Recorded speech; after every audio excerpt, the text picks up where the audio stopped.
시청자 여러분 안녕하십니까? VOA 뉴스입니다.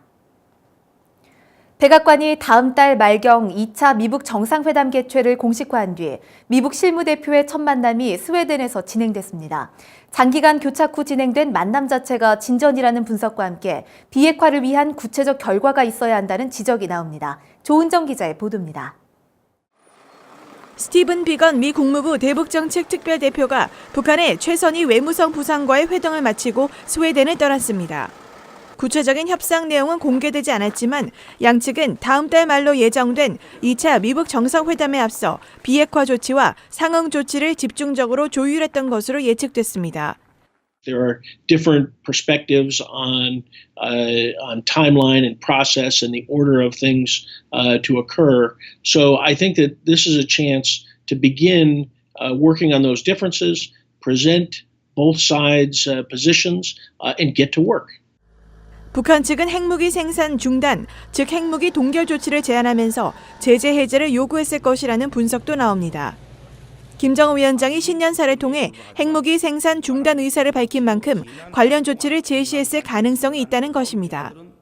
Kim Jong-un has indicated that North Korea is prepared to stop producing nuclear weapons. Many people believe that he may also offer to freeze or reduce or eliminate ICBM. 앞서 트럼프 대통령은 북한의 김영철 부위원장을 만나고 하루가 지난 뒤 미북 간에 많은 진전을 이루고 있다며 2차 정상회담에 대한 기대감을 다시 나타냈습니다. Kim Jong-un is looking very forward to it and so am I. We're talking about a lot of different things, but we've made tremendous progress that has not been reported, unfortunately. 마이크 펜스 부통령은 방송 인터뷰를 통해 2차 정상회담의 자세한 내용들은 며칠 내 트럼프 대통령이 발표할 것이라고 밝혔습니다. 그러면서 2차 정상회담에서는 북한이 김정은이 약속한 진정한 비핵화를 시작하기 위한 구체적인 조치를 하길 바란다는 기대를 전할 것이라고 말했습니다. 2월 말로 예정된 2차 미북 정상회담 전까지 실무회담을 거쳐 구체적인 비핵화 조치가 나와야 한다는 뜻으로 해석됐습니다. VOA 뉴스 조은정입니다. 북한은 동구권 국가들과의 관계를 체제 유지에 활용하면서 스스로 고립을 자초했던 것으로 드러났습니다.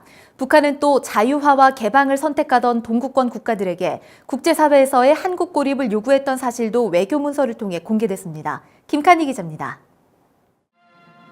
북한은 6.25 전쟁 후 지원받은 폴란드의 복구 자금으로 김일성 주석의 우상화 작업을 해 마찰을 빚었던 것으로 드러났습니다.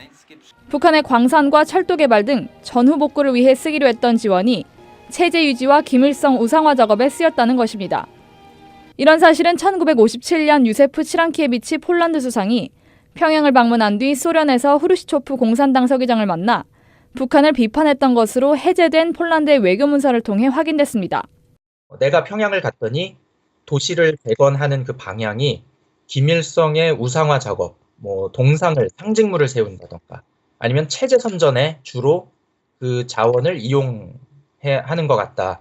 그래서 이런 부분이 좀 우리의 의도와 맞지 않는 것 같다.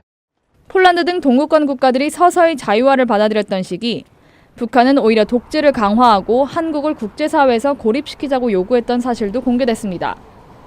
1973년 주 폴란드 북한 대사가 폴란드 총리에게 한국의 고립을 요청했으며 실제로 1976년 폴란드에서 개최된 유네스코 회담과 국제 청소년 펜싱 대회 때 한국 측에 대한 비자 발급 취소를 요구했었습니다. 경제, 문화, 학술 교류에서는 정부가 간섭할 수 없다. 이렇게 소극적인 입장을 내보입니다. 그러니까 폴란드 입장에서는 아무래도 그 대한민국과도 경제 교류가 유익하다고 생각을 했던 거고. 김 박사는 폴란드가 북한과는 오랜 기간 외교 관계를 맺고 있지만 관계는 60, 70년대 수준에 머물러 있다고 지적했습니다.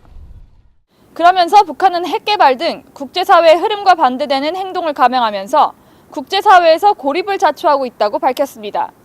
VOA 뉴스 김칸입니다. 마이크 폼페오 국무장관이 일본 외무상, 한국 외교장관과 전화통화를 하며 북한 김영철 부위원장의 백악관 방문 결과와 2차 미북 정상회담 개최 문제 등을 논의했습니다. 국무부는 폼페오 국무장관이 20일 한국 강경화 외교장관과 전화통화를 통해 북한 문제를 논의하고 강력한 미한 동맹을 확인했으며 같은 날 고노다로 일본 외무상과도 통화해 북한 문제 후속 단계를 논의하며 최종적이고 완전하게 검증된 북한의 비핵화 의지를 재확인했다고 밝혔습니다. 북한의 외무성 당국자들이 캐나다 당국자들을 만나 대북 제재 압박 등에 대한 불만을 드러냈던 것으로 전해졌습니다.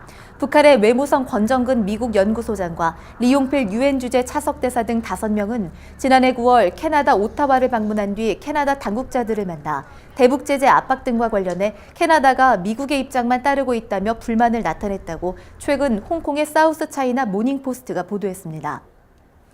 남북 정상회담 이후 체결된 남북 군사 분야 합의서에 대한 헌법 소원이 제기됐습니다.